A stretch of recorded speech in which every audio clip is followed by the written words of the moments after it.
आप और हम सब ने देखा है ना, यदि ईसाई का बच्चा होता है रोज चर्च में जाएगा, हर रविवार तो जाएगा ही जाएगा, और घुटने के बल बैठ करके बराबर से प्रार्थना करता है। ऐसे ही मुसलमान का बच्चा होगा तो 5 नमाज अदा करेगा ही करेगा, चाहे ट्रेन में होगा तो वहां करेगा, सड़क पे होगा तो वहां करेगा।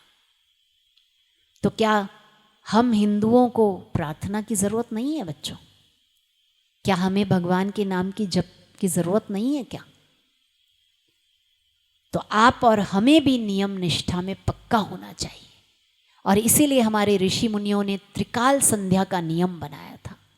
और पहले समय में इसी भारत भूमि पर छोटे छोटे बच्चों से लेकर के बड़े बुजुर्ग तक सब लोग भगवान के नाम का जप करते थे माला लेकर के।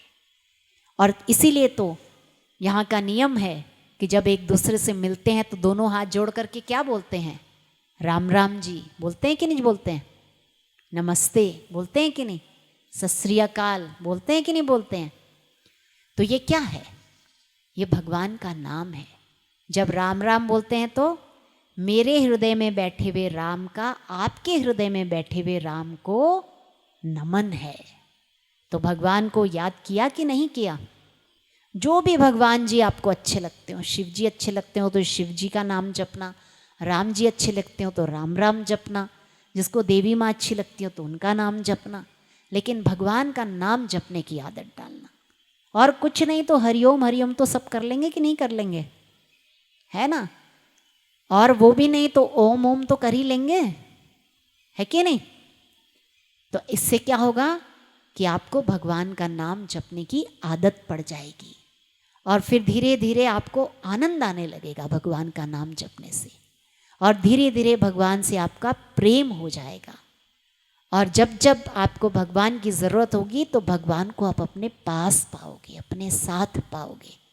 तो कितनी भी विकट परिस्थिति आएगी तो कभी घबराओगे क्या? डरोगे? मैदान छोड़ के भाग जाओगे? नहीं ना।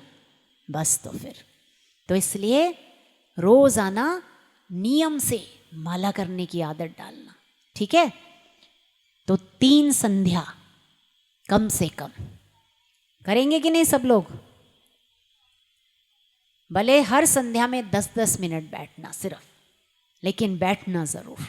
और उस संध्या में प्राणायाम करना, फिर धीरे धीरे आसन भी करना, ठीक है?